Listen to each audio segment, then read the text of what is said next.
बोलो जयकारा बोल मेरे श्री गुरु महाराज जी की जय।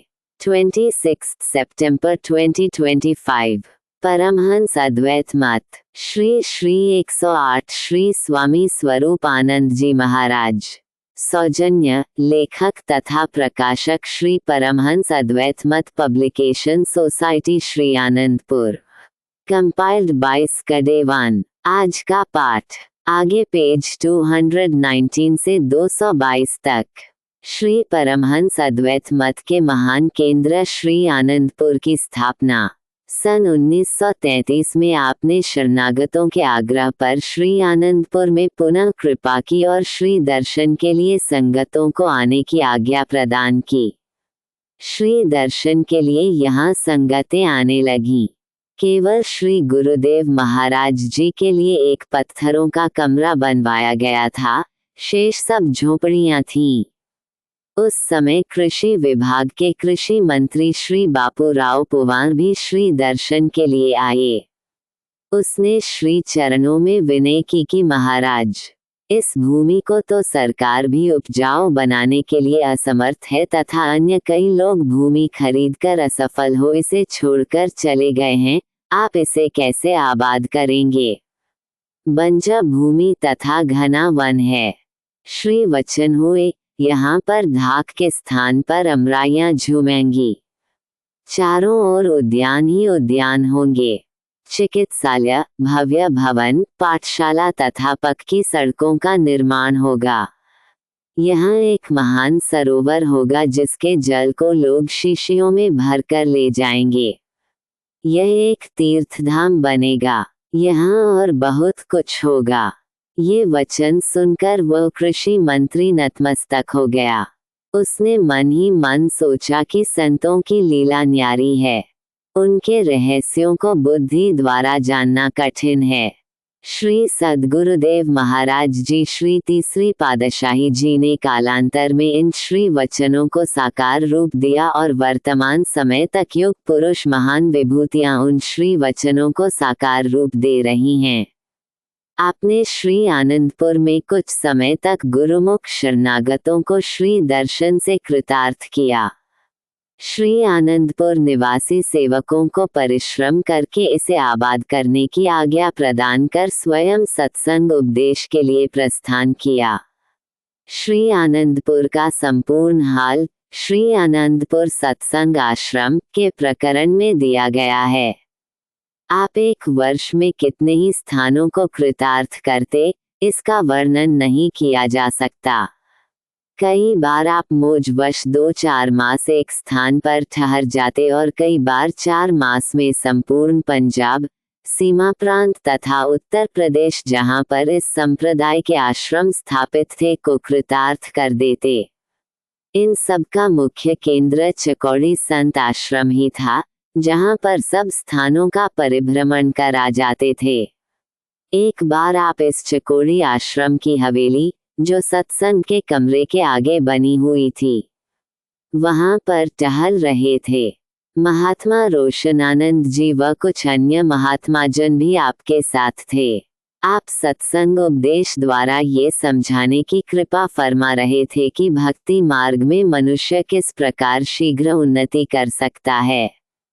आपकी दृष्टि धरती पर पड़े हुए कुछ गेहूं के दानों पर पड़ी। आपने फरमाया, समय के संत गुरु की यही विशेषता होती है कि वह प्रकृति की किसी वस्तु को लक्ष्य बनाकर ऐसे सरल ढंग से जीवों को समझाने की कृपा करते हैं कि साधारण मनुष्य भी सरलतापूर्वक समझ जाते हैं। आपने धरती पर पड़े हुए कुछ दानों की ओर संकेत करके साथ वाले महात्माजनों को फरमाया, अब देखो, ये थोड़े से गेहूं के दाने देखने में कितने तुच्छ है और यहाँ से कितने आदमी गुजरे होंगे।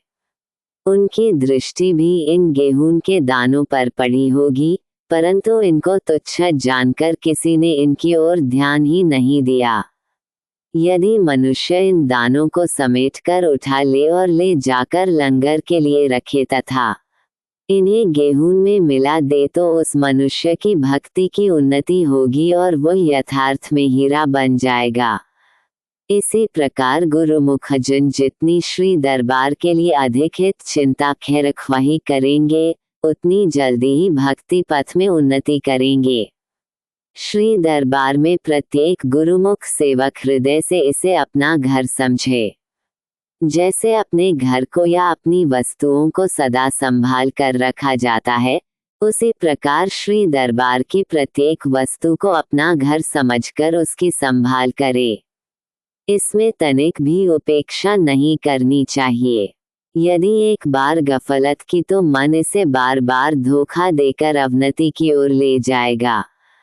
श्री दरबार के साथ सहानुभूति रखना अपने साथ सहानुभूति रखना है। इस तरह से जीव भक्ति मार्ग में शीघ्र ही उन्नति कर सकता है।